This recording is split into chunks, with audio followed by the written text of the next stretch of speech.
Hello and welcome, everybody. Thank you so much for joining us tonight. This is a little different than the usual Tuesday night PRS talk where we're in the big lecture hall and soaking in the vibe of PRS and Manly Hall and all that great energy that's there.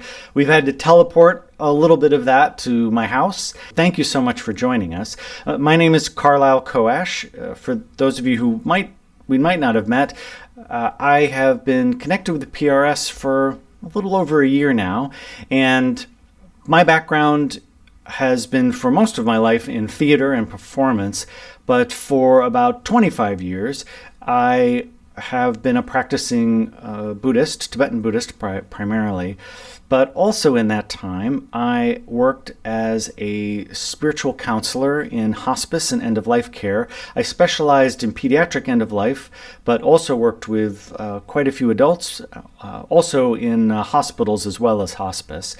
And so partly the kind of things that I tend to focus on the teaching that we do is looking at things around death and transition and change, also how to work with our minds and work with our emotions, especially when we are in these experiences that are kind of intense, or we're a little overwhelmed and not sure what to do, or how do we just work with our basic mind.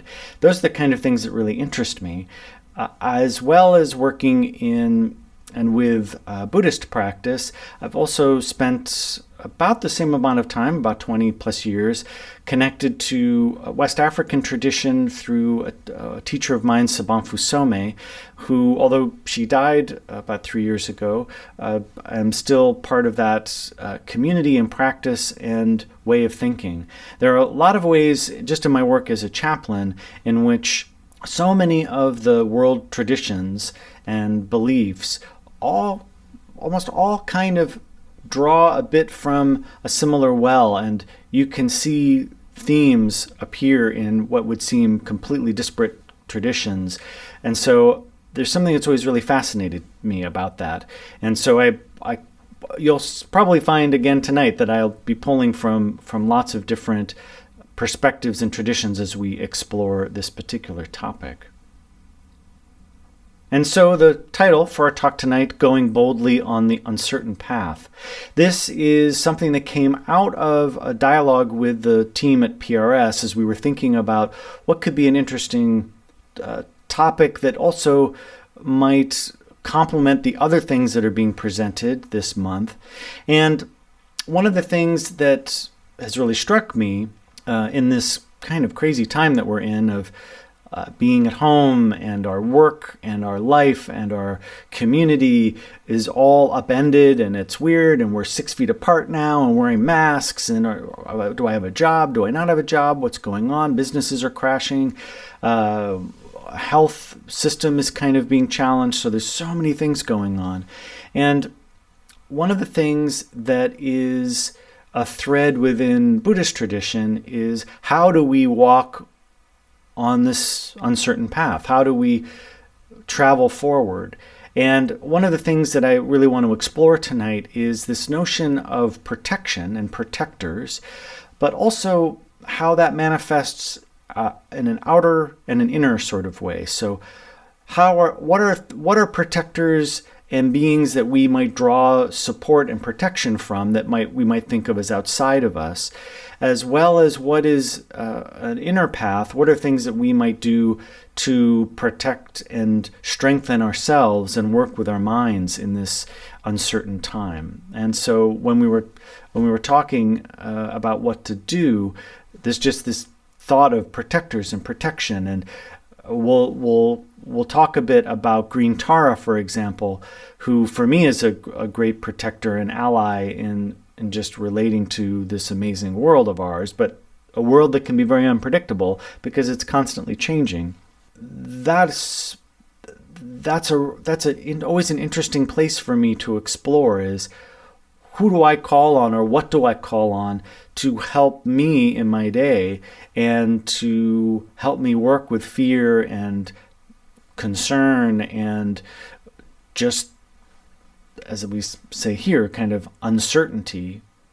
But also, what am I doing to help support my inner self, my inner protection. And in some respects, there's a relationship between the both. Sometimes those things that I'm calling upon are actually really just reminding me of what I already have inside me. So we're going to kind of just get on into it and have some fun. So we're on this uncertain path. We're taking this step, this balanced step into an unknown situation. We're kind of, right now especially, it feels like we're just walking on this edge, kind of teetering to see how we do. It's a little intense. The thing that's interesting is that the path has almost always been unknown. We don't really know what's going to happen. We don't know when we're going to die. I mean, unless you got a notice in the mail that said, oh yeah, you're going to die, next week on Thursday. Chances are we don't really know. We might have an idea like I'm going to do this, or I want to do this for a job, or whatever. There's some aspect of us driving our story. But in the end, there's a whole lot that we don't have control over. And yet there's something right now that's very interesting, because we're pushed into this situation in which there really are a lot of unknowns. And one of the unknowns in terms of this virus is killing people and making people really sick. And so that's something we don't have control, really. I mean, we can do things, and we are, like distancing and wearing masks and staying at home and doing all of that. But there's still this quality of trying to control this thing that's sort of out of control. So this is this interesting time as we're walking, taking very slow steps. We don't really know which direction.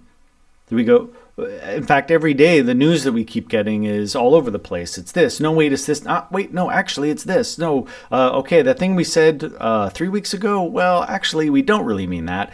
And so we're in this nebulous place where if I take the wrong step, what's going to happen? What if I go shopping today, am I going to arrive home safe? Was that the best market to go to? Should I go to a different one? What should I do about my job? What should I do about paying this bill? So there can be this incredible unknowing, and we're not overly comfortable about that. One might say that we, I think, inherently as beings, a survival mechanism is being very nervous when we don't know, because we don't know when that tiger is going to come into the cave, or when, a huge mastodon or whatever is going to come charging through your camp. That we're wired to already be kind of nervous about this state of being. And so we're walking on this path that's full of mist, and we don't really know what the next step is going to be. Are we dropping farther down? Is it going to level out? I remember for my honeymoon, we went to Kauai and walked the Napali Coast Trail, which is incredible if you ever get a chance to do it. And what's so amazing about that trail is, first of all, it's in the setting that's amazing and beautiful.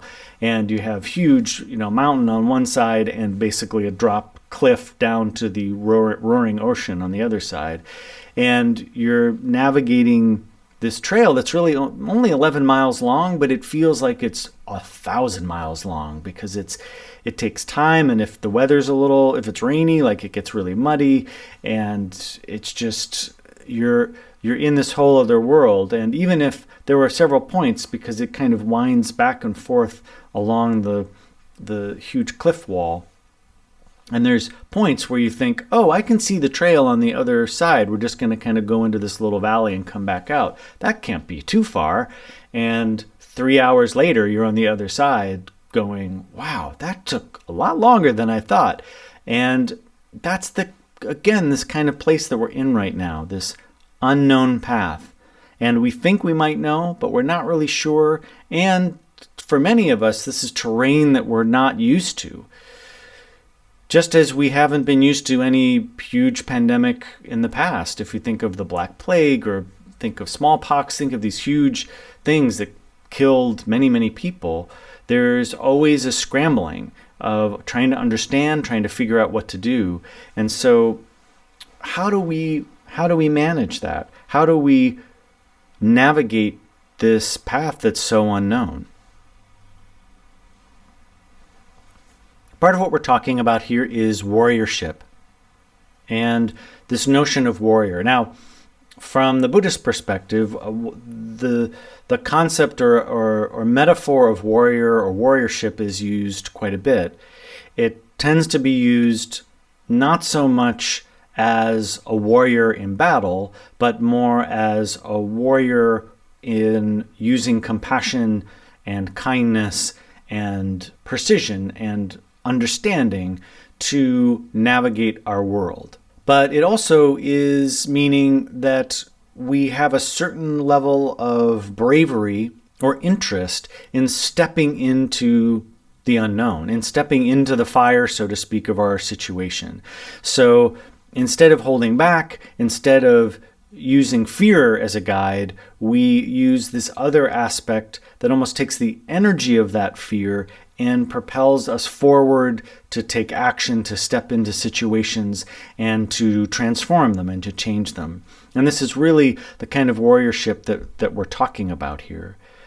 But this traditional notion of protector and a warrior, this is a statue from a temple in Thailand, and when you stand next to it, you're like, whoa, okay. Like I feel like this place is protected by this being for sure. But there's a certain, not necessarily military quality, but definitely this notion of I have a weapon, I'm ready to defend, and that has an important place for sure. We will talk about this in a second here, but there is this aspect of protection, of strengthening, of a stronghold, of that sort of military component, if you will, that defense that does have a purpose and does have a benefit. We've needed that at times to protect ourselves from other creatures and sometimes other beings. And so that does play a role. But again, what we're drawing from here is looking at warriorship and this sort of notion of the warrior that might draw on protectors that are supported from a place of compassion, from a place of discerning and understanding how our minds are working, how our fear might be activated, and then working with that so that we can actually, when we take those steps forward, we are taking steps that are more awakened. We are taking steps that actually are drawing from that compassion and kindness, and that is what's going out into the world as opposed to more fear and more apprehension. And I think that is this subtle difference. It's not that an awakened warrior, if they were attacked, they might do that. For example, the tradition of Aikido is a practice that does have a mindfulness component in which you actually, if someone were attacking you, you would find a way to use their energy to deflect their attack, to diminish that attack, to calm that attack down, as opposed to directly attacking back. So it's an interesting notion here. This is an image of Manjushri, who is one of the many bodhisattvas in the Buddhist tradition, and he is often wielding the sword of prajna. And the sword of prajna is this sword that kind of cuts through delusion, cuts through discursive mind, and brings clarity. And so this is kind of, again, we're using a weapon here that is, yes, it's a sword, but the sword is used metaphorically to cut through the fear and apprehension that we might have. That instead of acting irrationally in a situation and using our fear and panic to make decisions, that we would be able to see precisely, oh, this is what's being activated. I'm really nervous, or I'm fearful for the protection of my home, so I'm going to go buy a gun. That's a very much a maybe real world situation. From the Buddhist tradition, it would be very much connected to samsara, to this sort of notion of suffering, this cycle of suffering. And so by going and buying a gun, because I'm going to shoot someone if they try to mess with me, that the energy there is, again, is sort of tethered in this fear and apprehension, as opposed to, oh, I'm acknowledging that this fear about being attacked or what, because the world is out of control right now, so I have to protect myself and protect my life. How might we work with that in a different way if we were using something more like the sword of prajna? It would likely be different, and we might come up with different ways to engage that nervousness. And so protection, in an outer sort of way, as we're looking at this notion of protection, is this, which we're doing right now, this distancing, we're being at home, we're kind of locking ourselves in very much. There's a survival aspect, and hey, the survival thing has kind of helped us for millennia. This is why we still exist as a species, partially because, that large creature's coming towards me. That's teeth. That looks like I'm going to have a hard time. I need to find something to defend myself, or to outthink it, or to see what its weaknesses are. This is part of survival. So it's not that that's necessarily a bad thing.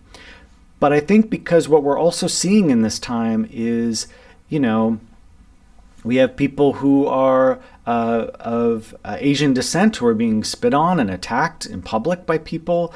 We have all of this rhetoric and kind of madness happening just on the news, and with different political views, and blaming the virus on, almost everybody probably.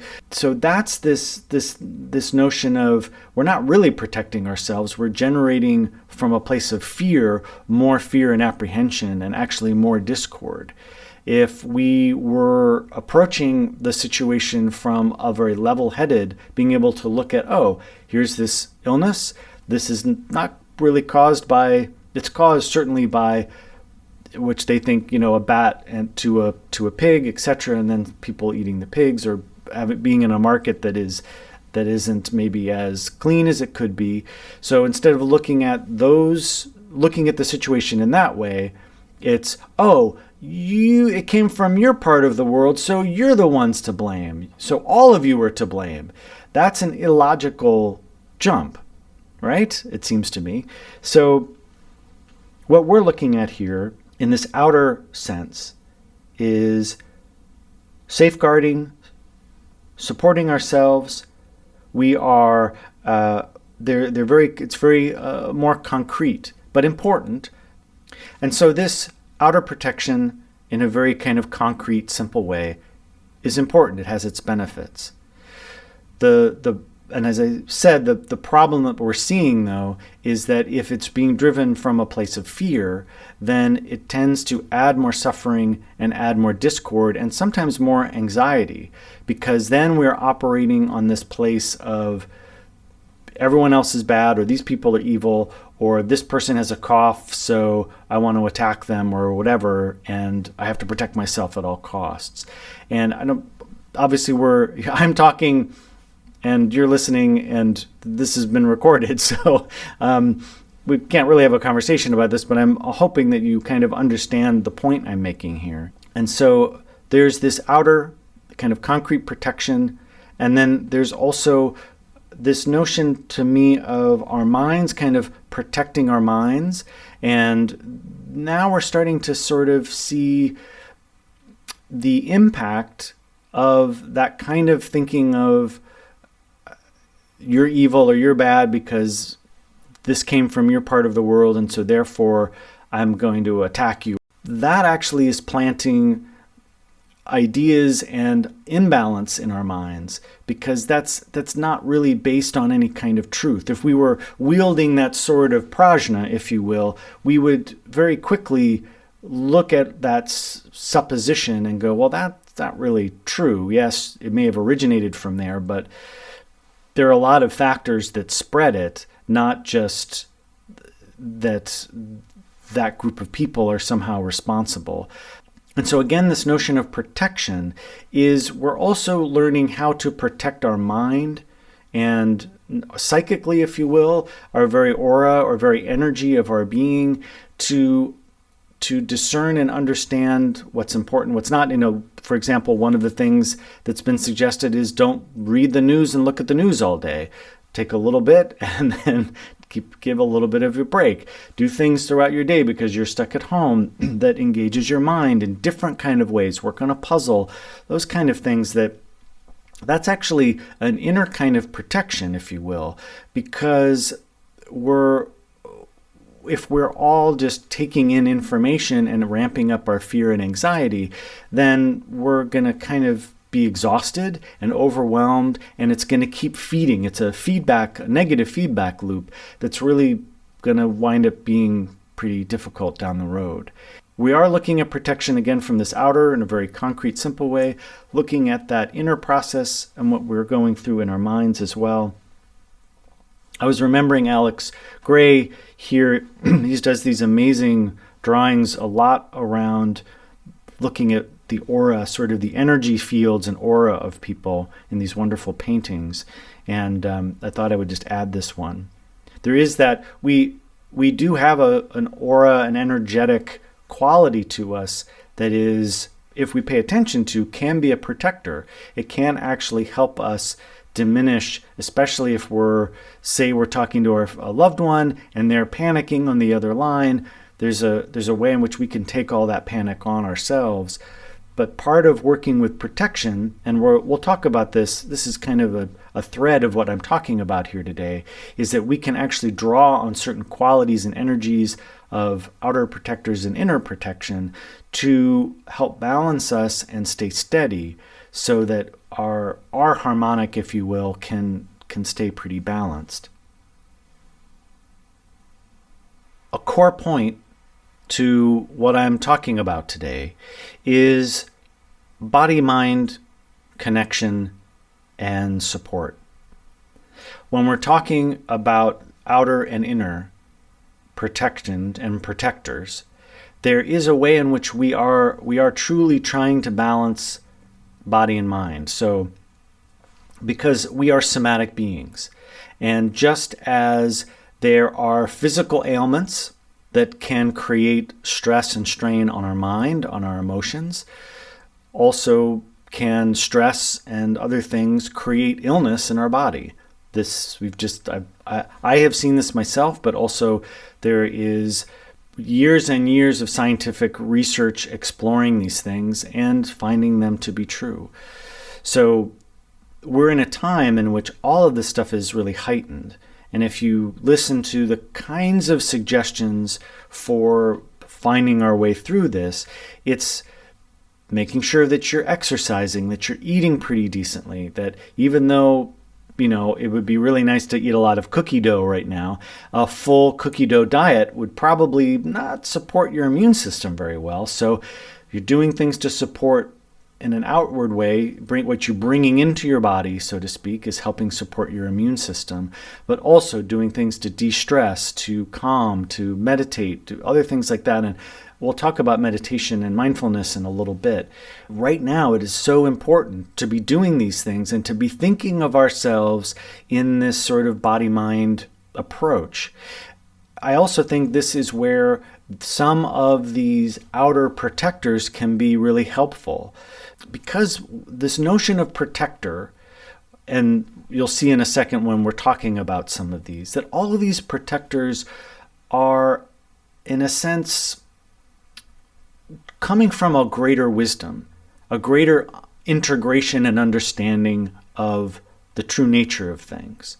And because of that, they act as a reminder for our sanity and wisdom. They can mirror that in us. And from the Buddhist perspective, actually, all of these things, we have all of them. We are not separate. There isn't anything really outside of us. So even if I am calling on a protector or asking a protector for help, in a sense, I'm asking myself to remind myself of that thing in me that is that protector. And that can seem a little esoteric, but it actually makes a lot of sense if really at your core, if at your true nature, you are sane and wise and you have Buddha nature or you have Christ nature or however you want to describe it. We have that already. It feels to me always better to I don't know. I find the notion that we inherently already have that sanity and wisdom in us seems better than you're messed up and broken at your core and it's only something outside that can fix it. I don't know. Pardon me if I don't jump on that particular bandwagon. I don't feel like that's a way for developing true sanity. And so this is kind of what we're going to leap into now is really exploring these protectors. And again, I just want you to keep in mind this body-mind connection. So what I'm going to focus on in terms of protectors is a little bit different. I'm going to certainly talk about some things that might seem familiar or sound familiar, but at the same time, I'm also going to not talk about other things that you might go, oh, but isn't that always considered a protection item or talisman for somebody?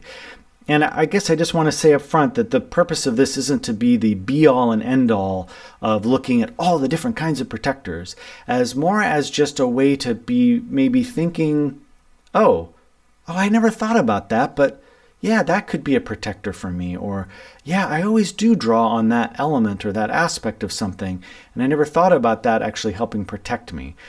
Part of what my hope is here is for you to start generating these ideas for yourself and that we can creatively look at this, because that's kind of important. So I also want to just say that I think since recorded time, definitely before recorded time, that this notion of protectors has been with us for all of that. If you look again and again and again, this, whether it's people drawing power or support from nature or from an item or an object or from a god or all of these things throughout our time that we draw upon, that there's a way in which we're drawn to this notion of protector, of something that is there to aid and to help us, and that we imbue those things with those qualities often. I mean, we'll talk about this in a second, but something like a piece of turquoise, for example, that's used in many traditions and has a lot of significance and power and energy and protector aspect to it. But why is that? Why is it that for generation upon generation upon generation that particular stone, that particular mineral is imbued with that? And for some reason, it has and has been passed down and has built upon that. So that if I go and buy a piece of turquoise, I hold it and go, oh, this is protecting me. I'm believing that that's true, and I feel like it does. So it's interesting. It's an interesting quality here, and I think that this isn't something that's brand new, but actually quite ancient. And so also, just as an example, there are some things like the Christian cross, for example, that is an object or a talisman or a symbol of protection for many people. I'm not going to go into it or talk about it particularly because I kind of want to focus on some different protectors tonight. And so I want to begin with elemental. Let's, get really down to basics here. We don't have to get too highfalutin quite yet. There is a thread of elemental protectors and I would say actually calling upon elements and ancestors that exists in cultures all over the world. And in fact, exists in cultures that have if we were to look, have no connection or very little connection to each other. Yet at different periods of our development, we have drawn and grown to rely on these aspects. So you can take traditions that have happened and started in Africa and look at traditions in Native American culture, in South American culture, in Asian culture. Like it's kind of amazing. The Australian Aborigines. There's all of these different cultures, thousands and thousands of miles apart. Perhaps at one time they may have shared a larger continent, but so many varieties and differences, and yet elements and looking at kind of core basic elements seem to thematically be there. just kind of curious about that. And so I just want to quickly look at these different things. And I look at the 5 basic elements that appear in a number of different traditions. Earth being one, earth that really symbolizes home and nourishment and balance. And so if we're feeling out of balance, for example, a number of these things that I've learned is through the Dogra tradition, which is from West Africa. And so say, for example, I was feeling out of balance or untethered or feeling overwhelmed, I might call upon the earth spirit. I might actually call upon the spirit of earth that's right under my home and say, earth spirits, spirits of this particular place, this house where this land is, I ask for your help. I ask for you to help keep me balanced so that even this uncertain time when I feel untethered and I'm not sure where to take my next step, help me find that next step. So it can be as simple as that. Water spirit, which in the Dogra is connected to emotions and expression of grief. And grief rituals are actually tethered to the water element. But it's also a bringer of life and a bringer of movement. So for example, we are often in trouble if our emotions aren't flowing. If we've kind of dammed up that process, then the water can get stagnant and can get blech. And so again, that metaphor, the water metaphor of being able to move our emotions, to express the things that we need to express, to find resolution in the conflict that we have. Water is, again, an essential element, as they all are. The element of fire, which is connected to ancestors, it's connected to dream and the dream life. It's also used quite heavily in ceremony. Fire is often the element that transforms.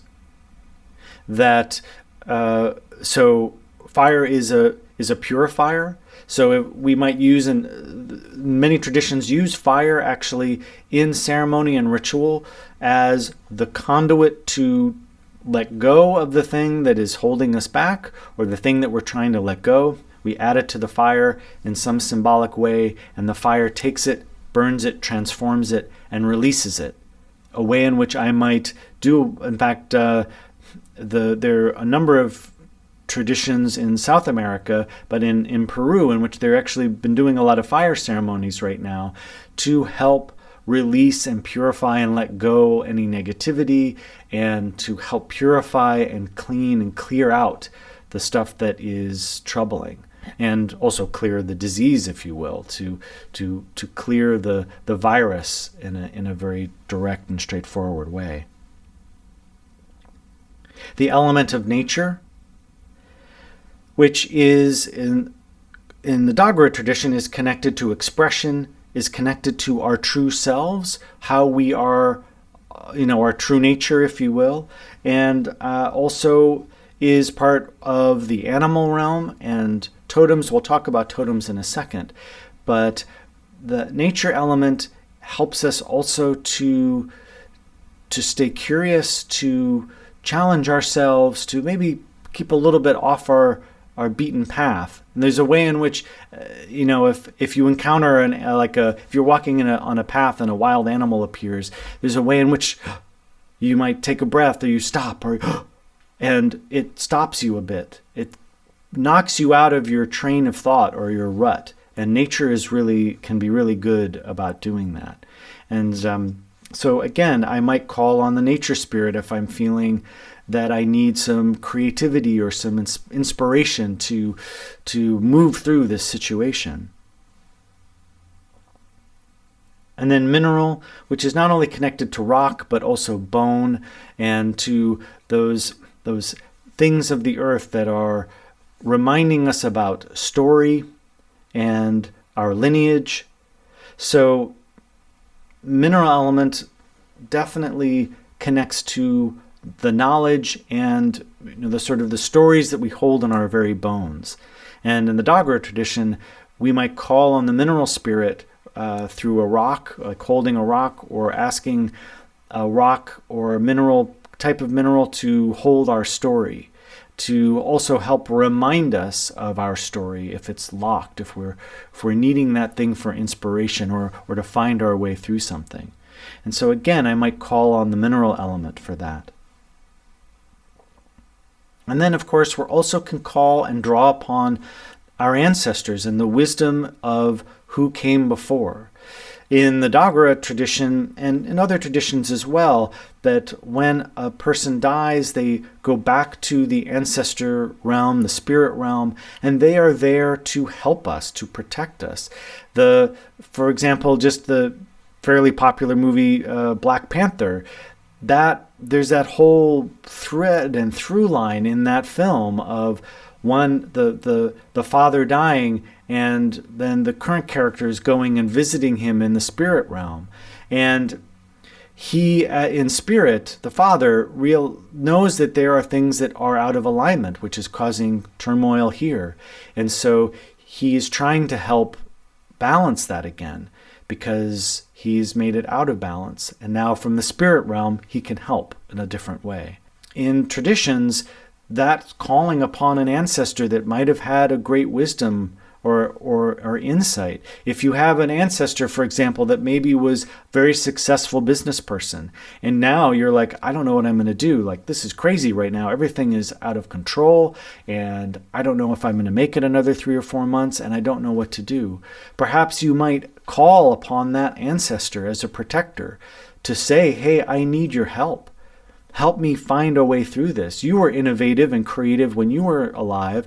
You were in similar situations where you didn't know where the next paycheck was going to come, or if you were going to be able to eat that night, and yet you somehow managed to build strength and protection for yourself. How did you do that? Help me understand that.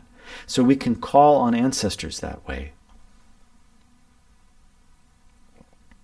We also use objects, or objects can be protectors. We might also use the word talisman. Here I'm focusing a little bit more on things like precious stones and gems, but it also could be, like I had mentioned, a crucifix or a cross or a small medallion, or those kind of things that are an object that is embodied with a notion of protection. This is an amethyst, for example, and amethyst is known as a purification stone. It's often used to cleanse energy as well as to act as a shield for if I'm feeling emotionally attacked or psychically attacked, or if I have a lot of stress going on, I might go and hold an amethyst stone or wear an amethyst stone around my neck or put it in my pocket. And there's a way in which the general qualities or energy of that stone help balance me out. Now you might say, well, scientifically, do we have any proof about that?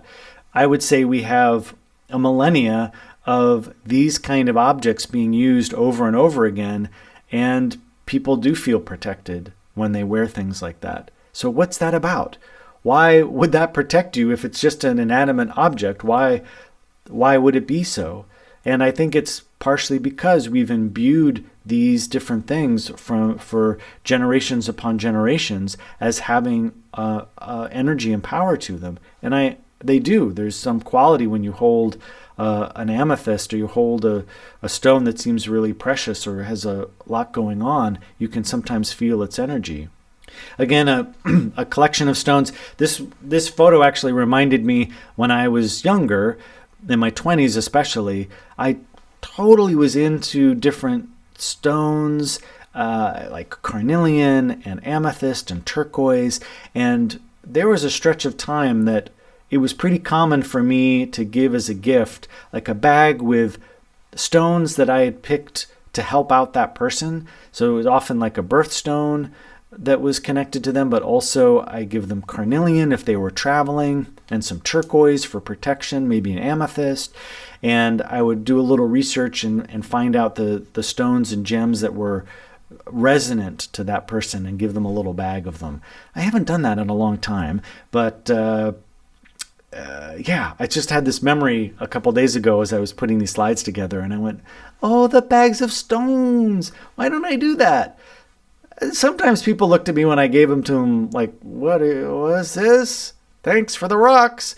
And then other people thought that was pretty cool, that they had a little specialized protection rock bag with all the good stuff. So that's something that's been around. I'm certainly not the only one to have done that. And that's the kind of thing that's been around also for quite a long time. If you look at different traditions in Africa and South America, you might carry a bundle of specific stones or gems that help as protection that you carry on your body, that also you could pull out and hold on to when you need that energy or you're feeling particularly stressed. So these again are acting as a protector. Here I am in this uncertain time, and yet I can rely on these things that have a source or an energy or a quality that can help me to stay calm and also can help me to stay balanced.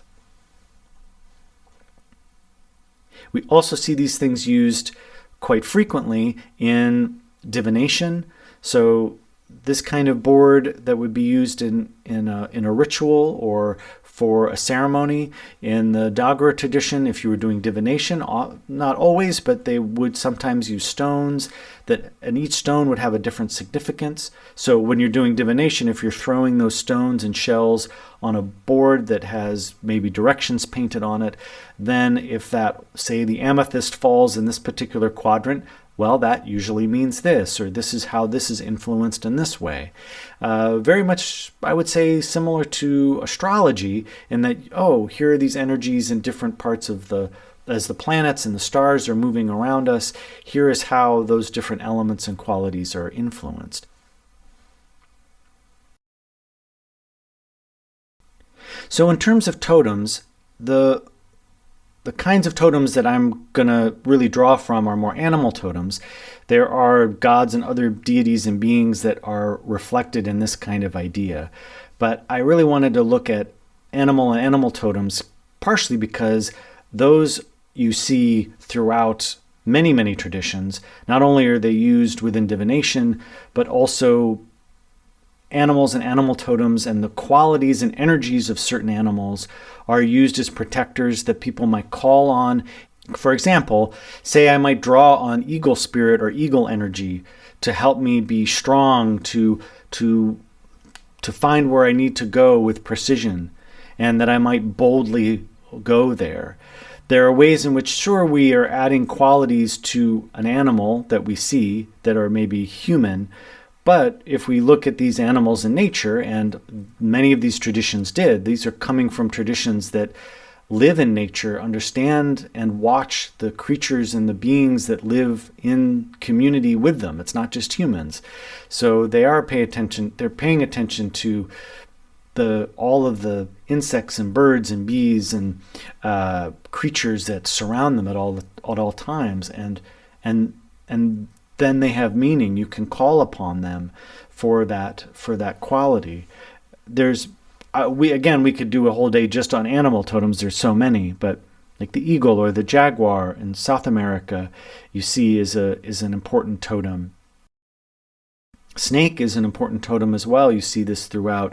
Not only its qualities that we might think of as, the snake is all, The snake has enough sort of negative imagery, certainly from the Bible, but not all snake energy is bad, and there are qualities of the snake that might be important, or we might feel like we need to call upon.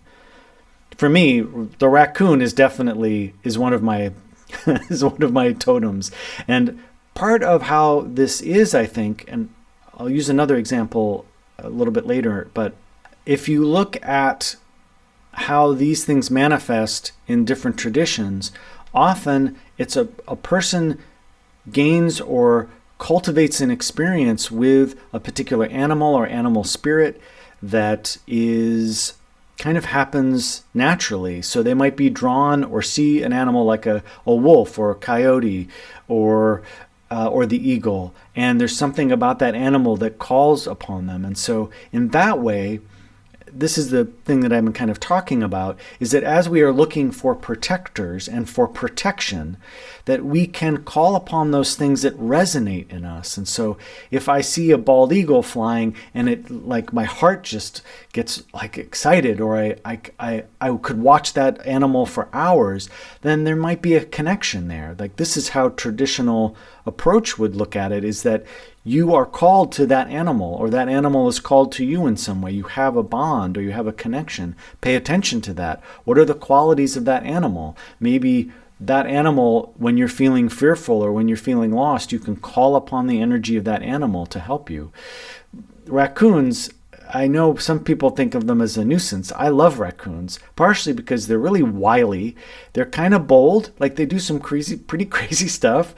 They're oddly friendly, even though they could hurt you. They got claws and they got teeth. But I've had these experiences in my life with raccoons in particular that are there's a difference between encountering them and having kind of random encounters and having very purposeful encounters. I stayed in a place once where with a friend of mine, and they were house sitting, and there was a dog door, sorry, and a family of raccoons just kept using the dog door, and there was dog food usually sitting in the dog bowl, and at about 2 a.m, this entire family of raccoons would come in and come out. They would eat. I was sleeping in the living room, and they would come and say hi, like wake up, and there'd be like a raccoon 5 feet away kind of going, "Hey, how's it going? Got any more snacks? We're a little low on the dog food." I don't know what they were saying because they're speaking raccoon. I've had other experiences, and sort of over time, I've had 5 or 6 experiences where, like, a raccoon comes and like puts their paws on my leg and goes, "Hi, how you doing?" and wants to like have an interaction in some weird way. And so over time, I've kind of built okay, maybe I'm connected in some way. There are things about them that I really appreciate and love, and I think they're kind of amazing in that way. And so there's a heart connection. And sometimes when I'm feeling nervous, I do call upon them. Also for me, mourning doves are a totem animal for me, because I've had mourning doves wherever I have lived since I was a little kid. There's always been mourning doves. Now, of course, that's probably because they live in those regions that I live in. However, I've talked to people who live in the same city and they go, "I've never seen mourning doves," and I'll have a whole village of mourning doves hanging out by my front door. So over time, I've just learned like, oh, okay, there's something about this animal that's helping support me in some way. And I find it fitting, given the fact that I've spent a lot of my life working in hospice and end-of-life care, working with grief and grieving, that it's interesting that the mourning dove, M-O-U-R-N, not morning as in early in the day, that those doves are, without fail, wherever I live, they seem to appear. And or I'm appearing in their neighborhood, whatever, but that connection is there. So we're going to shift a little bit and talk about some more specific protectors. And the first, Quan Yin, Avalokiteshvara, actually the origination of this Bodhisattva, or this being, is Avalokiteshvara. It's an Indian Bodhisattva and deity and spirit. The name Kuan Yin comes from the Chinese. So what I love about Avalokiteshvara actually is that she, because the form changes where it travels, and so there's both a kind of male and female aspect of Avalokiteshvara, and oftentimes it's kind of he's often represented kind of androgynistically, so if that's a word, and which is I like that, because it's transcending something there that seems kind of important. But as this Bodhisattva, as Buddhism spread out of India to China and to Japan and to Indonesia and Thailand and places like this, the character of Avalokiteshvara shifted and changed in shape and form for various reasons, and you'll kind of see that in a second. But we're using both names. Kanzeon would actually be the Japanese name, and Chenrezig would be the name in Tibetan. But we'll stick to these two, keep it a little bit simple. Avalokiteshvara is translated as one who looks upon the world with compassion. And so that is the core of his practice, her practice. is engaging in the world, helping transform the world through compassion, and is the embodiment of the Bodhisattva ideal. So basically someone who commits to coming back lifetime after lifetime after lifetime to benefit others.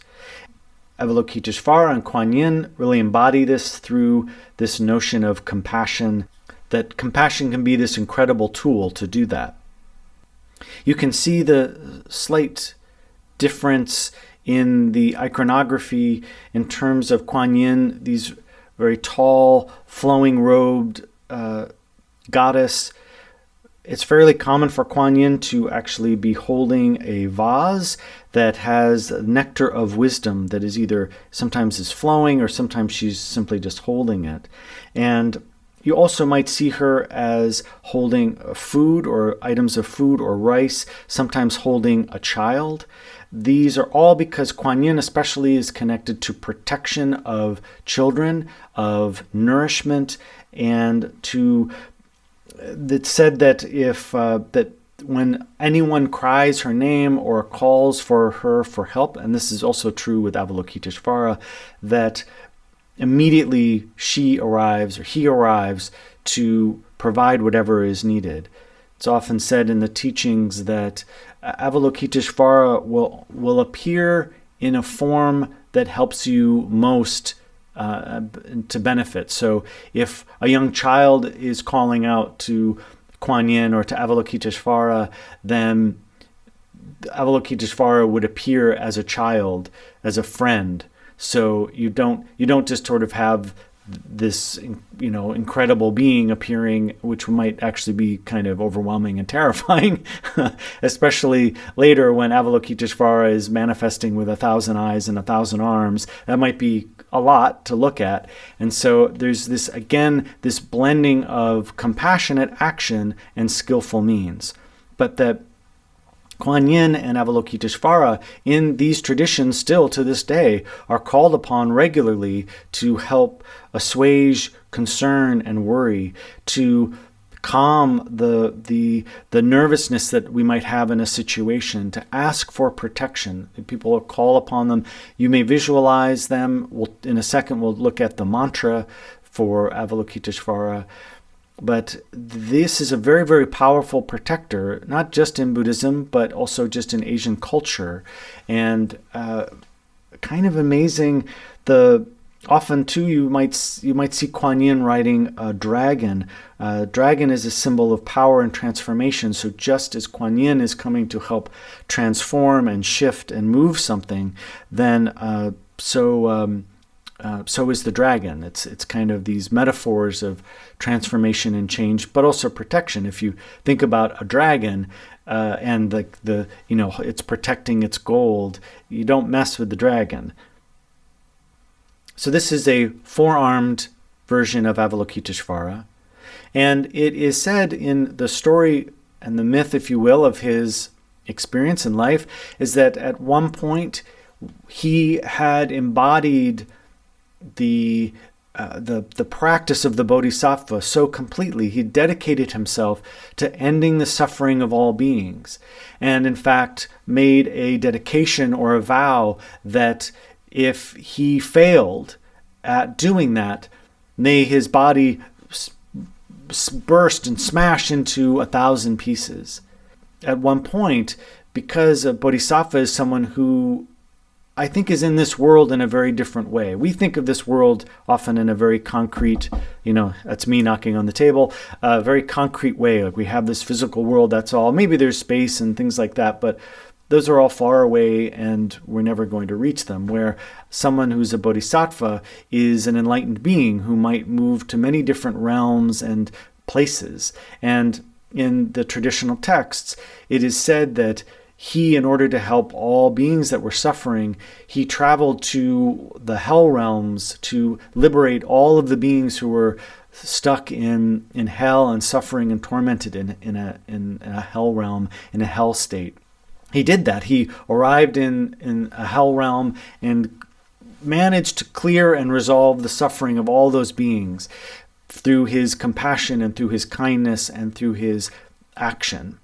there was a moment actually of no, like the suffering stopped for a moment, but then the hell filled in again with more and more suffering and more souls. And when that happened, Avalokiteshvara was overwhelmed and upset and almost couldn't believe that it was still happening. And it's said that he shattered into 1,000 pieces in his sort of despair. He had failed in his vow, really, that he would never give up. And so he called upon all the Buddhas and all the Bodhisattvas to help him. And he was brought back together, if you will. And when he was brought back together, he manifested with 1,000 arms and 1,000 eyes and 1,000 heads, so that he could do work even more and more profoundly and help more and more till the end of time. It's a very pivotal part of Avalokiteshvara's story and Quan Yin's story of this ability to be so committed that even in the despair of failing, I step in even further, that I ask to do that even in a more deeper way. Avalokiteshvara and Quan Yin really bring a great deal of solace to people, that there's an inspirational quality, a fearlessness. This is this aspect of warriorship in which we step into something so directly and so boldly, even if it might scare us, that we will triple our efforts, quadruple our efforts. And there's something really powerful about that. Part of working with protectors is that in many traditions you're not necessarily just thinking about them or calling their name, but in many of the Asian traditions, that this notion of mantra, or speaking a mantra that might also call the energies or the qualities of that being. For Avalokiteshvara and for Quan Yin, Om Mani Padme Hum, and you may have heard this if you've listened to any Tibetan spiritual recording. There's almost always Om Mani Padme Hum, Om Mani Padme Hum, Om Mani Padme Hum, Om Mani Padme Hum, going in the background. This is a very powerful mantra, and I thought maybe I would kind of delve into it a little bit, just so you can understand the quality of how a mantra might work. Below, in the center of the slide here, is Om Mani Padme Hum written in Tibetan characters. Om, although Om Ahum, which is another mantra, which is body, speech, and mind, and is used to represent a very kind of core ideal in Buddhism, that we blend all three together. That is, our sort of, through our physical form, through our speech, and through our mind, through our compassion and heart, our body, speech, and mind all work together to find our awakening, our enlightenment. But also, the Om also can embody this body, speech, and mind. It's composed of 3 letters, A, or A, U, and M, and that these symbolize that we as a person, that our body, speech, and mind, we are aspiring, if you will. We are purifying and aspiring ourselves to be like a bodhisattva who has a pure manifestation of this body, speech, and mind activity.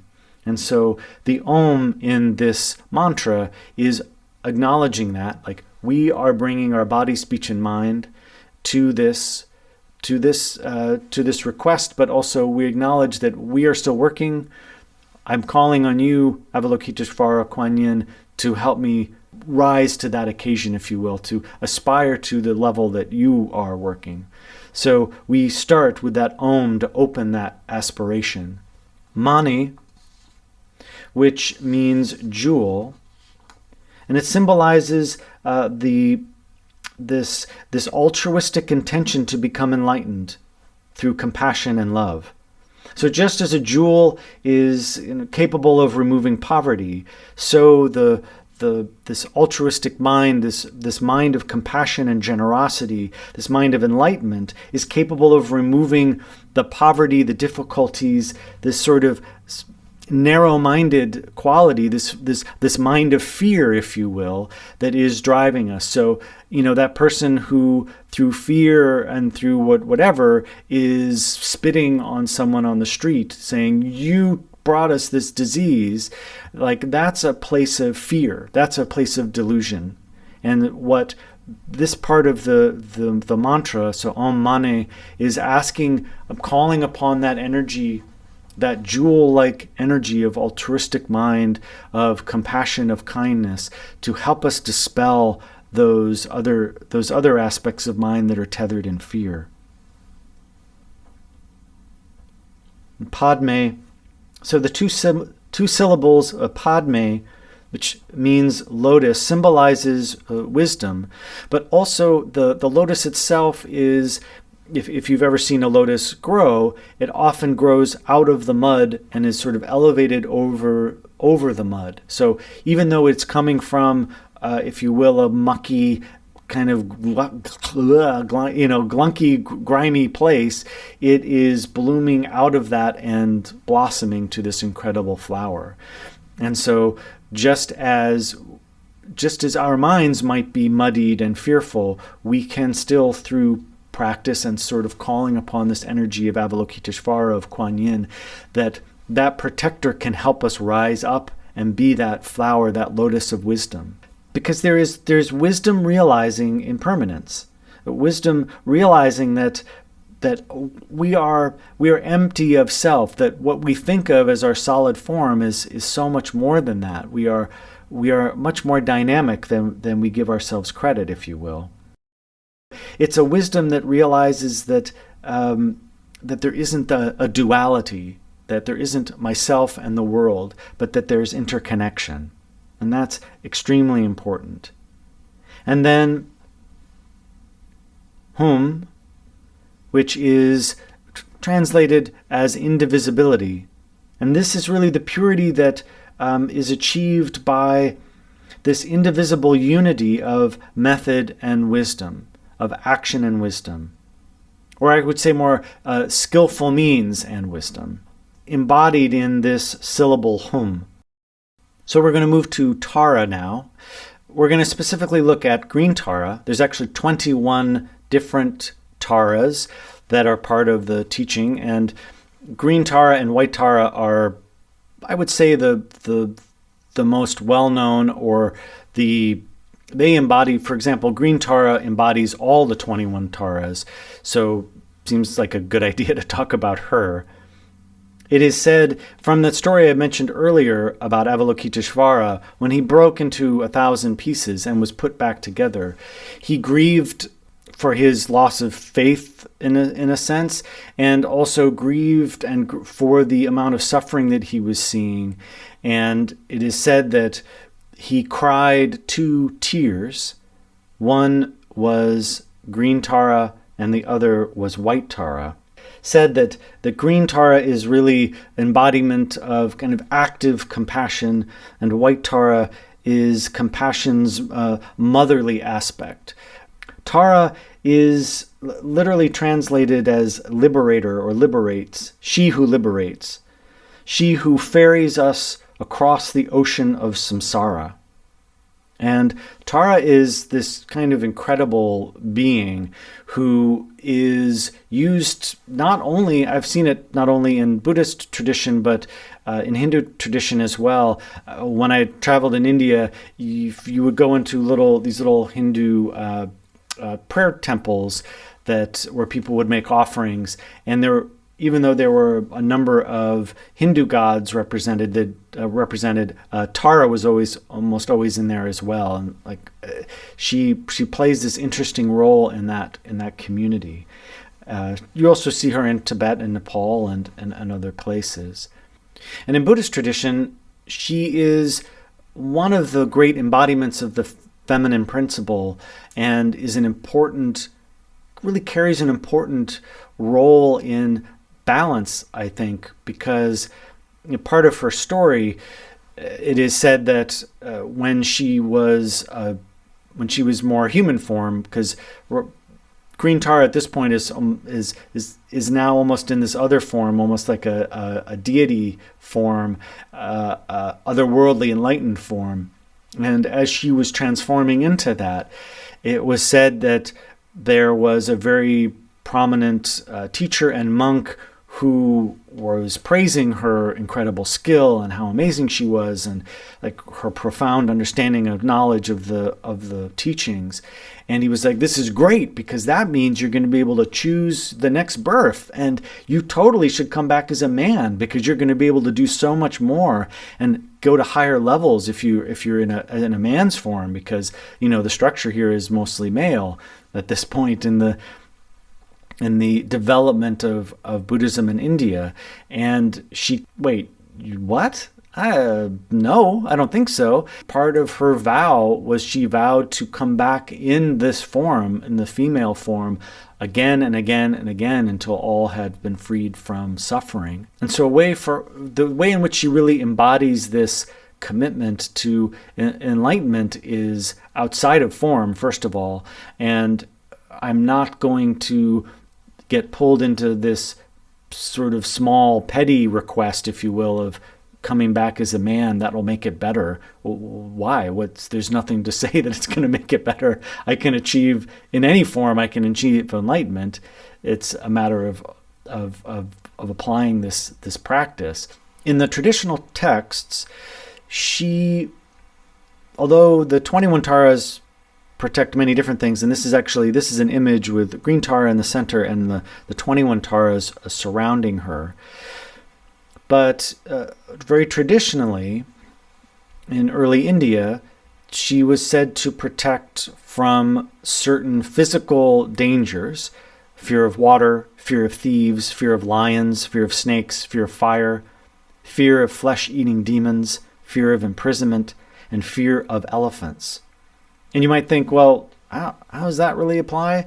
And I think there are certainly some of these things, water, for example, and fire. I mean, I live in Los Angeles. We have fires that happen all the time. There are places that are dealing with flooding, and we've dealt with that too, and landslides and all of these other things. So there's some aspect of this still holding true. There are places in the world where you might be fearful of snakes and lions and these kind of things, and so you would call upon her. But I think what's also pretty clear in most of the teachings is that these are also metaphorical to other things.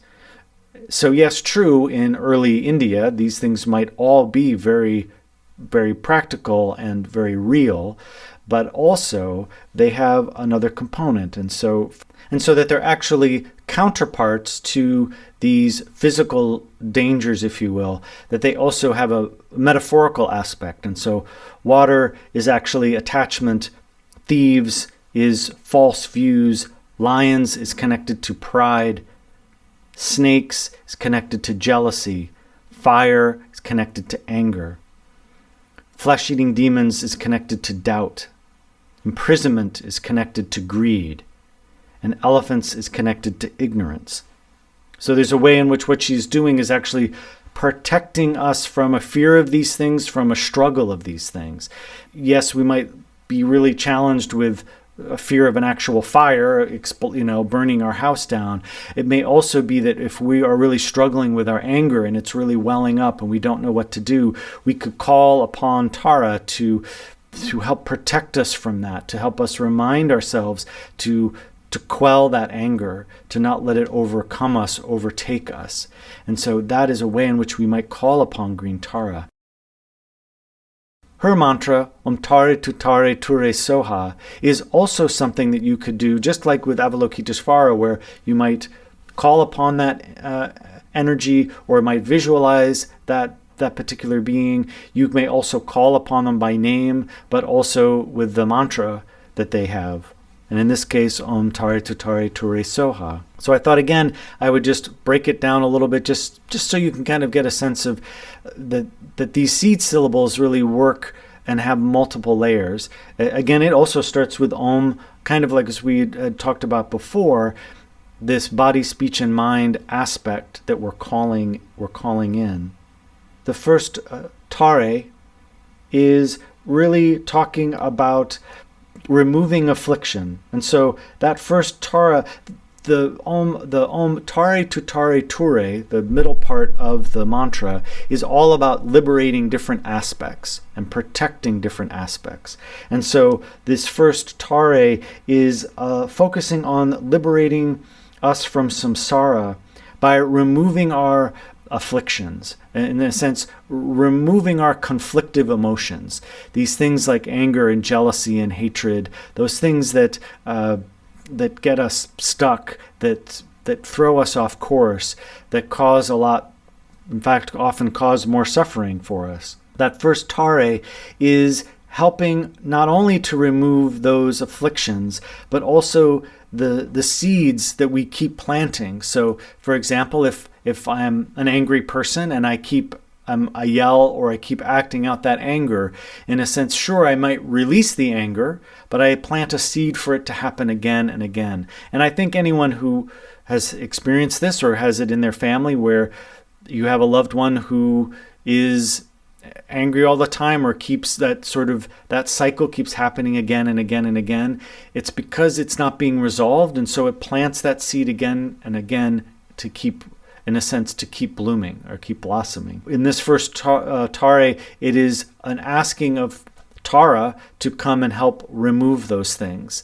And then Tutare, so Om Tare Tutare, Tutare is focusing on counteracting those 8 dangers that we just talked about, that are those physical dangers, but also have a manifestation in a way that's more metaphorical or more about our practice.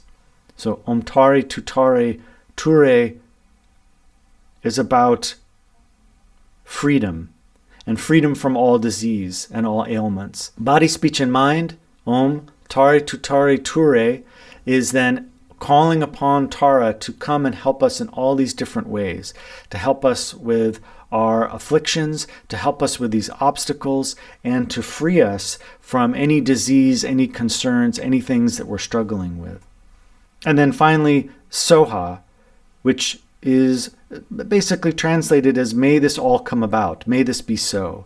Body, speech, and mind in all the aspects of my life, may Tara come and help me in all of these ways, and may it be so, Soha. May this be completed. We might call upon her to help us in this way, and she's pretty powerful being for sure. So we're going to shift a little bit to some different protectors. Not that people aren't familiar with Green Tara and Avalokiteshvara, but I thought it also, as I was again thinking about the kinds of protectors that are potentially also familiar, angels would certainly fall into that category. And I think what's also interesting is as a representation, angels are, you find in Christianity, in Judaism, in Islam, in Zoroastrianism, in Sikhism. So there's a way in which angels are for many, maybe particularly in the Western culture, is a familiar kind of concept. And in these different traditions, there are angels that are more distinct for sure, like Gabriel and Michael, and we'll actually talk about Michael in a second. But also a lot of these traditions also look at this notion of that everybody has the ability to call upon an angel. So there's this very personal aspect of a guardian angel that is also helping us connect to larger power or greater power, universal power. And that can then place our small concerns in a broader context, which potentially helps us work with them in a different way. Also, too, there is this collection of Yiddish petitionary prayers, often said by women, and there was a collection of them from the 17th century, in which, for example, if when a woman puts the Sabbath loaf into the oven, the challah, she would ask God to send an angel to guard the baking so that all will be well baked, will rise nicely, and will not burn. And so it's this notion of, again, not that there's some angel of baking, but that I can call upon this channel of protectors who can come help and guide and support me, can overlook these. One might say the baking of the bread is more mundane. However, you want the bread to come out well because it's going to feed everybody and be nourishment. And so we want those things to come out perfectly. So we're asking for that protection.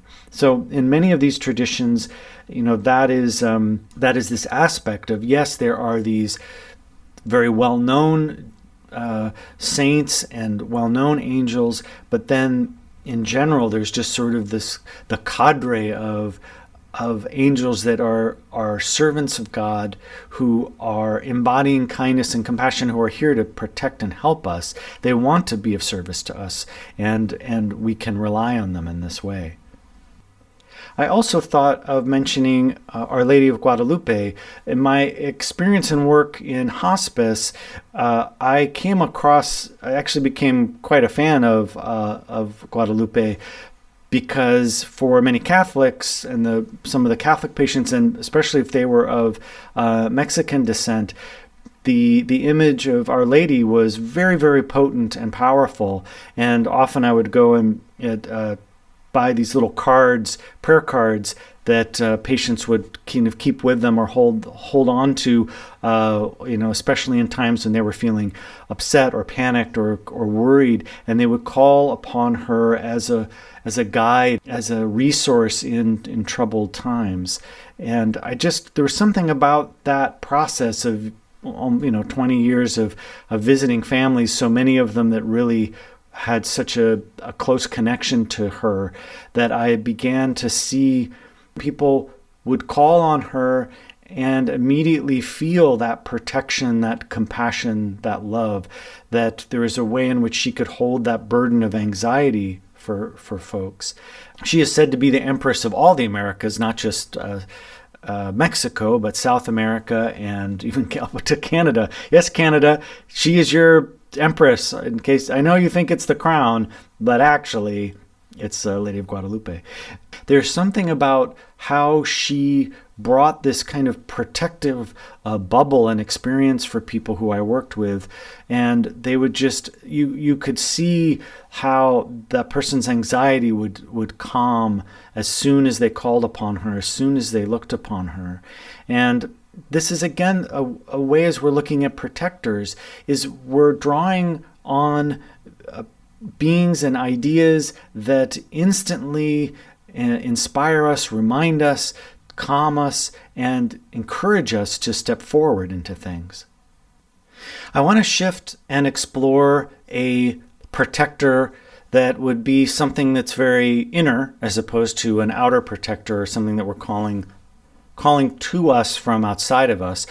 Mindfulness, to me, is an incredible protector, because its whole purpose is designed to not only calm our mind, because if you think about how quickly our mind is racing all the time, or we're thinking about things where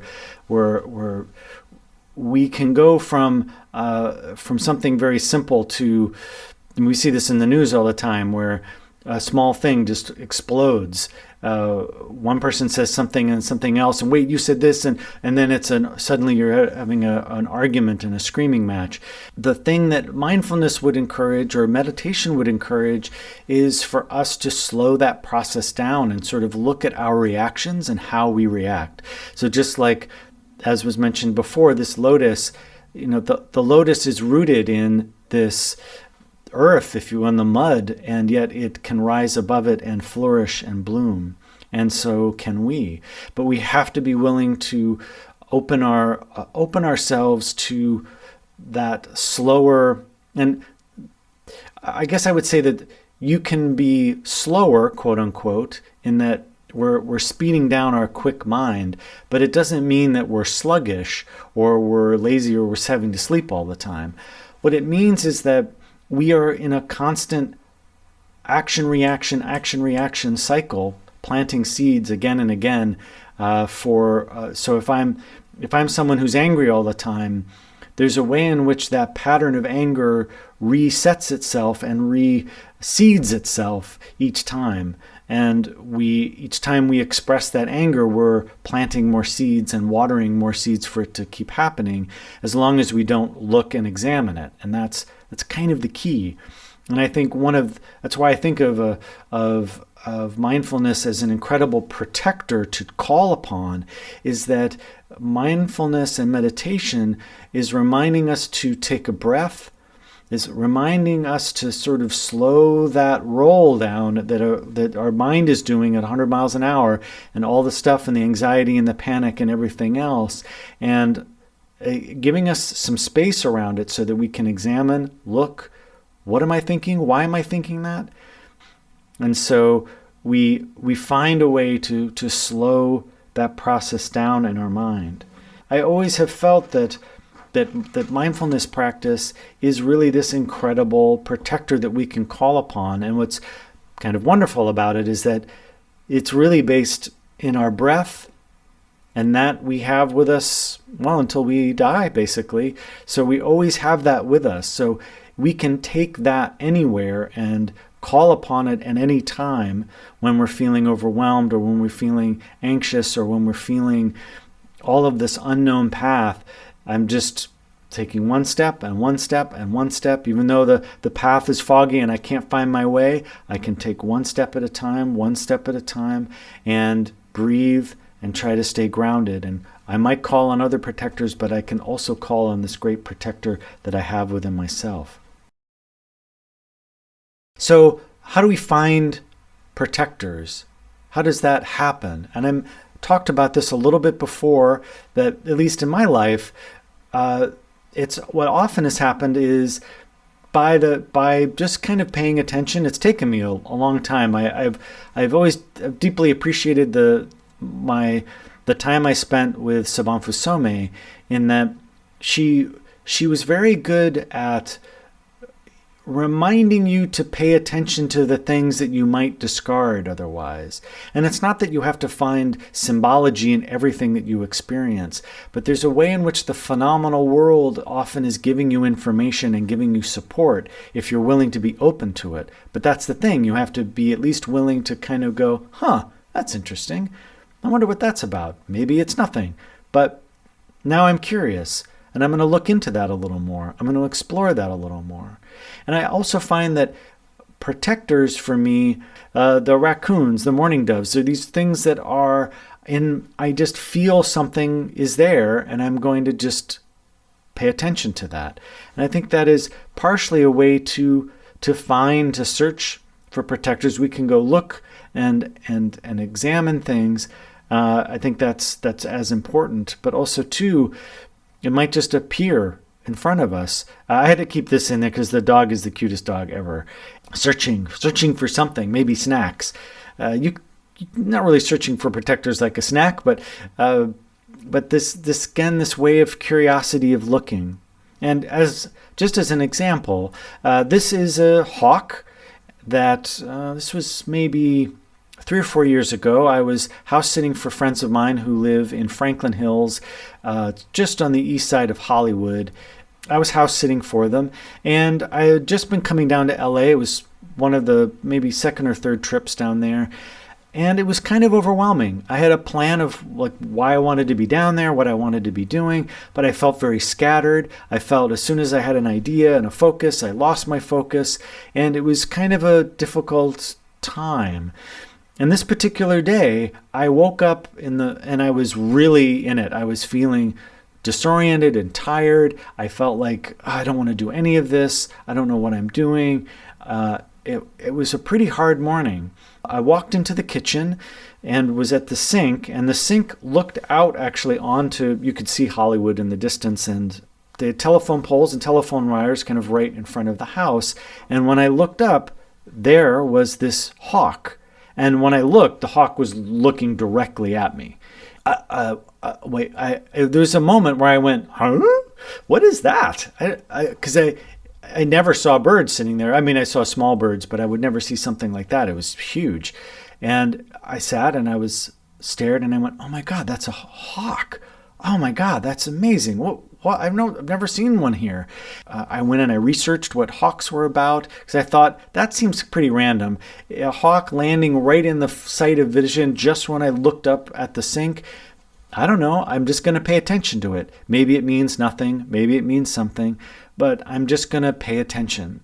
And when I read up about it, hawks are all about focus and patience. There's a way in which hawks can see not only a great distance, but can see has a pretty good field of vision, but knows also how to be very precise and find the one little rodent that might be, or whatever, that they see running, and then they can go and grab that for food. In a time when I was feeling really unsettled and unfocused and overwhelmed, I look up and there's this creature that embodies focus and patience, but also kind of broad view. I don't know, it helped. That is a way in which we might find a protector. I love hawks. There's like a one layer for hawks for me, but it's much different than the mourning doves, or like elephants, for example, are a real heart animal for me, a protector in a very deeper way for some reason. And I pay attention to that. Same with being drawn to turquoise or carnelian or these kind of things. There's something that helps support me, and I'm going to pay attention. And I think that's part of this process. For me too, this is like the first photograph. This was actually taken, I took this in Kathmandu. This is the Bodhanath Stupa. And I love this stupa, and there's another stupa as well, have these incredible eyes painted on them. These are the Buddha's eyes kind of piercing into you to remind you to practice. But also too, for me, sometimes the way I find protectors is in nature, and looking at scenes like this in which there's so much going on, and the clouds were amazing, and these storm clouds were coming in, and the stupa is there, and there's something very inspiring. Like I feel I can be inspired by the clouds, the mountains, everything are a reminder of what's possible. And even though it feels overwhelming, the mountains have been there a long time and they've seen everything. And so there are these small ways in which we can find this encouragement and find potentially our protector, as well as just being in nature. I love this image. And in that too, I think in finding our protector, we really are thinking outside the box. We are, at times, like I had mentioned with Lady of Guadalupe, that was not particularly a character or a figure or a protector I really knew about or had much connection with. But in the process of 20 years of working in hospice and in hospitals, where that was important for other people, and I began to appreciate and learn, and then, oh wow, yeah, I now every time I see those images, I feel supported. I feel inspired. It uplifts me. But that requires me to not be so narrowly thinking. As a Buddhist, I've certainly had my fair share of people telling me, get out of my room. You're not my religion, or you're not my tradition, so I don't want to talk to you. And I have just found in my life that even if I'm willing to listen, I might be inspired, or I might find a resource in those traditions that was unexpected.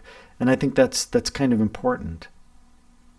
And so when we start doing this, we find that maybe the fog is lifting a little bit from this path. We're getting a better idea, a little more light that we can follow as we're traveling. That these protectors, both inner and outer, are actually closer than we may realize. But in the end, it's essential that we are working with fear and our own apprehension. That these uncertain times are fueled by this panic and anxiety, by this distrust, by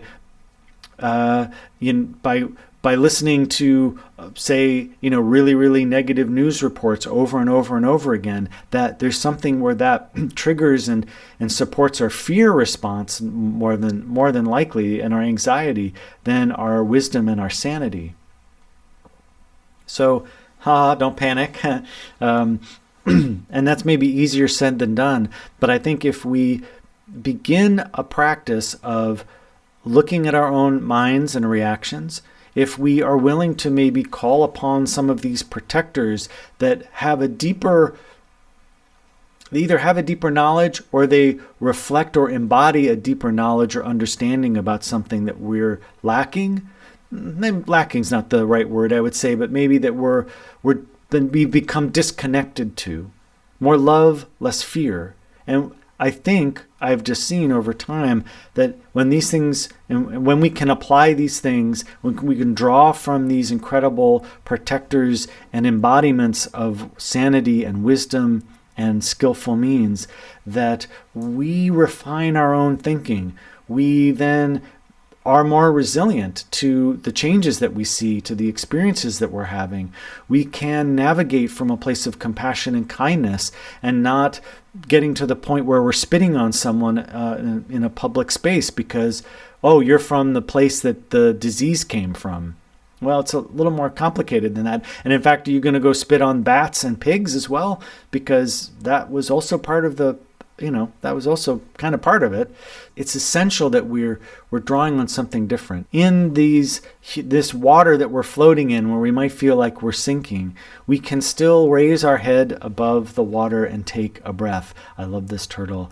Is my friend turtle forever. The little head just taking a breath and swimming on. Because the thing is that we have this incredible brain. When you think about it, when you think of what we are capable of, this brain is capable of so much understanding, so much awareness, so much deep thinking, as well as fear and anxiety and panic. It's kind of old. It's more lizard brain than maybe human brain, but we still have it. And although, sure, the survival aspect is important, we need that to some extent to survive. That's what has gotten us to some extent, where we are right now. We are also at a point where in order for us to kind of move forward, we have to evolve, we have to deepen, we have to grow in a much different way. And so I think these are the kind of practices when I'm feeling really narrow-minded or I'm feeling caught up in my desires or what have you. I can think about Green Tara, or I can think about a protector who can come and just relax my mind and go, that's a path that's not going to help you. Remember that, right? You remember Om Tare Tutare Ture Soha. You remember that you can let go of those things, that you can let go of all of those worries and illnesses of the mind and the body. And so we then, by using our mindfulness, by using these relationships that we have with our protectors, we then can examine the world in a different way.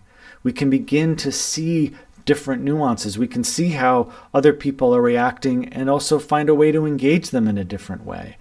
How do we engage that person if we were standing on the street and saw them spitting on someone? What would we do? How would we engage them? Would we yell and scream at them? Would we attack them? Or how do we even go about it? I'm not saying that any of this is easy, but I think for us going forward, just being willing to start looking at it is vital. So that is our exploration of going boldly on the uncertain path. Of course, as I said in the beginning, plenty of other things we could have also talked about in terms of protectors and talisman.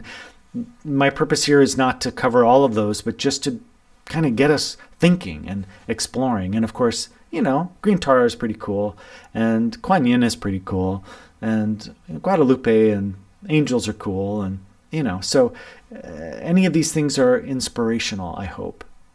Thank you so much. I believe this obviously is a more recorded portion. We're going to shift to the other platform, I believe, to do the question and answers and have a little bit of discussion and dialogue. But thank you so much for listening, and we'll keep chatting.